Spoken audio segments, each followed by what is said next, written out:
नीट paper फुटी प्रकरणामध्ये धर्मेंद्र प्रधान यांनी राजीनामा द्यावा या मागणीसाठी राहुल गांधी, प्रियंका गांधी, DK शिवकुमार, त्यासोबतच समाजवादी पार्टीचे नेते अखिलेश यादव हे सगळे कुठे बसलेले होते तर पंतप्रधानांच्या घरासमोर बसलेले होते आणि त्या सगळ्यांना पोलिसांनी अक्षरशः उचलून नेलेलं आहे।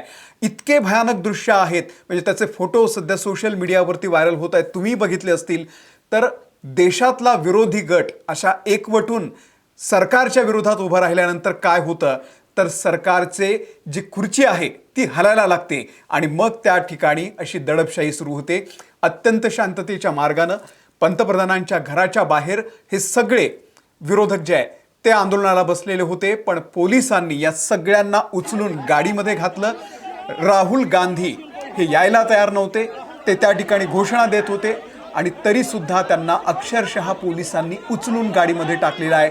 अखिलेश यादव यांना सुद्धा टाकलेलं आहे, प्रियंका गांधी यांना सुद्धा पोलिसांनी गाडीमध्ये टाकलं आणि त्यांना घेऊन गेलेले आहेत, ताब्यात घेतलेलं आहे। पंतप्रधानांच्या घरासमोर आज हे आंदोलन सुरू झालेलं होतं।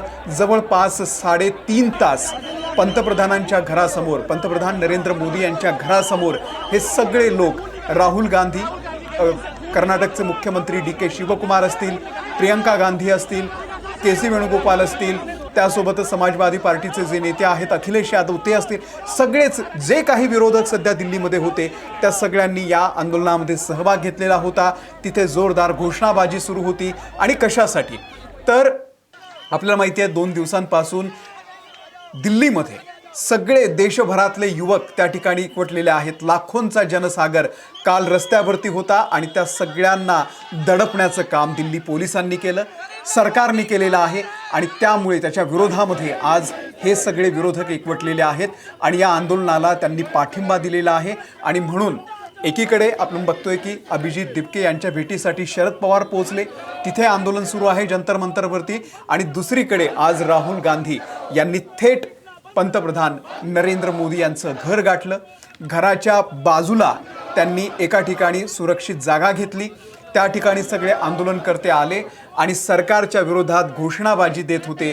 सरकारच्या विरोधामध्ये घोषणाबाजी देण्याचं कारण एकच होतं की धर्मेंद्र प्रधान यांचा राजीनामा घेतला जावा, सरकारनं जबाबदारी घ्यावी, जे काही झालेलं आहे, विद्यार्थ्यांचं जे नुकसान झालेलं आहे त्याची कोणीतरी जबाबदारी घ्यावी या एका कारणासाठी। आणि ज्या पद्धतीनं हे आंदोलन दडपण्याचा प्रकार झाला तर त्याला एक उत्तर म्हणून आज हे राहुल गांधी रस्त्यावरती उतरलेले होते आणि त्यानंतर 3-3.5 तास हे आंदोलन चाललं।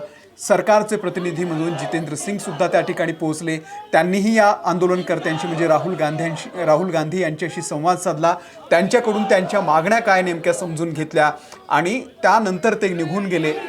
1.5 तासांनी कुठलाही निर्णय जो आहे तो सरकारच्या बाजूने आला नाही, सरकारकडून आला नाही आणि अखेर मग पोलीस आले। दिल्ली पोलिसांनी अक्षरशः या सगळ्या नेत्यांना 2-2 हात पकडून, पाय पकडून अक्षरशः उचलून गाडीमध्ये टाकलेलं आहे। ती दृश्य तुमच्या समोर आहे। हे अशा पद्धतीनं देशातल्या विरोधी पक्ष नेत्यांना उचलून घेऊन जाणं हे कितपत योग्य आहे आणि ती दृश्य बघा किती भयानक आहेत। तुम्ही सांगू शकला असतात, तुम्ही काही वेगळ्या पद्धतीनं मार्गदर्शन करू शकला असतात, परंतु नाही, हे आंदोलन पुन्हा एकदा दडपण्याचा प्रकार झालेला आहे। काल सुद्धा ज्या पद्धतीनं सगळ्या विद्यार्थ्यांवरती काय झालं, भयानक दृश्य होती सगळ्यांची, आपण सांगूही शकत नाही, काही रिस्ट्रिक्शन्स असतात त्यामुळे मी तुम्हाला ते सांगू सुद्धा शकत नाही, सोशल मीडियावरती तुम्ही ते बघितलेलं आहे। आणि अखेर आज राहुल गांधी हे मैदानामध्ये उतरलेले होते, त्यांनी आज दुपारी जाऊन त्या सगळ्या काल जखमी झालेल्या विद्यार्थ्यांशी संवाद साधला हॉस्पिटलमध्ये जाऊन, लोहिया हॉस्पिटलमध्ये, आणि त्यानंतर त्यांनी पंतप्रधानांचं हे निवासस्थान गाठलेलं होतं। त्या बाहेर हे आंदोलन झालेलं आहे आणि या आंदोलनाचा शेवट कसा झाला आहे तर या सगळ्यांना उचलून घेऊन गेलेलं आहे। पण हे एवढ्यावरती थांबणार नाही आहे, उद्या पुन्हा हे आंदोलन सुरू होणार आहे। आजच रात्री CJPचे जे प्रवक्ते आहेत सौरव राव यांनी एक स्टेटमेंट केलेलं होतं की आम्ही आता कुठे जाणार आहोत तर पोलीस हेडक्वार्टरच्या समोर बसणार आहोत। आज रात्री 8 वाजल्यानंतर ते सगळे तिथे बसणार आहेत आणि त्या ठिकाणी आंदोलन करणार आहेत, कारण पोलिसांनी अशा अनेक युवकांना अजूनही डांबून ठेवलेलं आहे की त्यांच्यावरती कुठल्याही प्रकारच्या केस लावलेल्या आहेत, त्यांना वकिलांना भेटू दिलं जात नाही आहे, त्या मुलांना सोडत नाही आहे आणि त्यामुळे या सगळ्या दडपशाहीच्या विरोधामध्ये आता CJP कुठे आंदोलन करणार आहे तर पोलीस हेडक्वार्टरच्या बाहेर आंदोलन करणार आहे. म्हणजे आंदोलनाची किती वेगवेगळी केंद्र झालेली आहेत बघा. एकीकडे जंतर मंतरवरती आंदोलन सुरू आहे, दुसरीकडे पंतप्रधान नरेंद्र मोदी यांच्या घरासमोर आंदोलन होत आहे. पंतप्रधान नरेंद्र मोदी यांच्या घरासमोर आंदोलन होणं म्हणजे ही किती मोठी गोष्ट आहे लक्षात घ्या. जेव्हा ही गोष्ट जगभरामध्ये पोहोचेल तेव्हा याचे पडसाद काय उमटतील याचा तुम्ही अंदाज घ्या.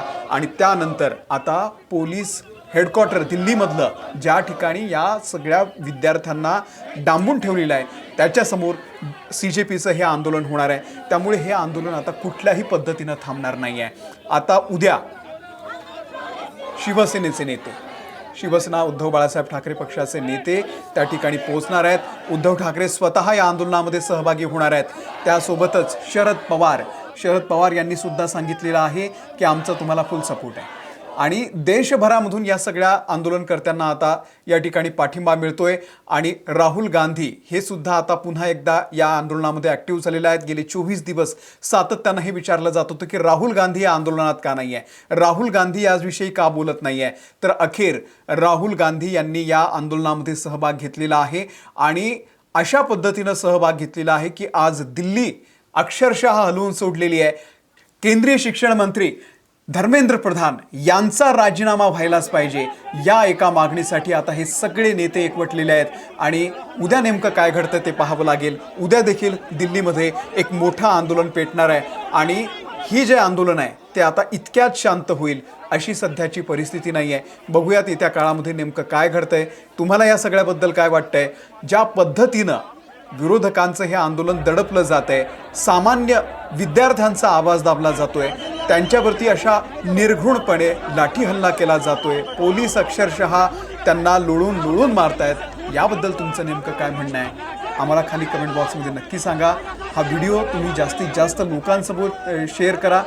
आणि या दिल्लीतल्या आंदोलनाचे तुम्हाला जर आणखी अपडेट हवे असतील तर महाराष्ट्र टाइम्स ऑनलाईन या आमच्या चॅनलवरती आम्ही सातत्यानं याचं कव्हरेज करतो आहोत, सातत्यानं तिथले अपडेट तुमच्यापर्यंत पोहोचवतो आहोत. त्यामुळे तुम्ही आमच्या चॅनलला सबस्क्राईब करा. आम्ही फेसबुकवरती सुद्धा आहोत, आम्ही त्यासोबतच इंस्टाग्राम ट्विटरवरती सुद्धा आहोत, तिथेही फॉलो करा. धन्यवाद. नहीं चलेगी, नहीं चलेगी, नहीं चलेगी,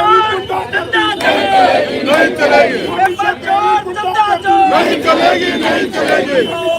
बंद करो, बंद करो, बंद करो. छात्रों का दमन बंद करो, बंद करो, बंद करो. छात्रों को पीटना बंद करो, बंद करो, बंद करो. छात्रों का दमन बंद करो, बंद करो, बंद करो. छात्रों को पीटना बंद करो, बंद करो, बंद करो. मोदी का जिंदाबाद.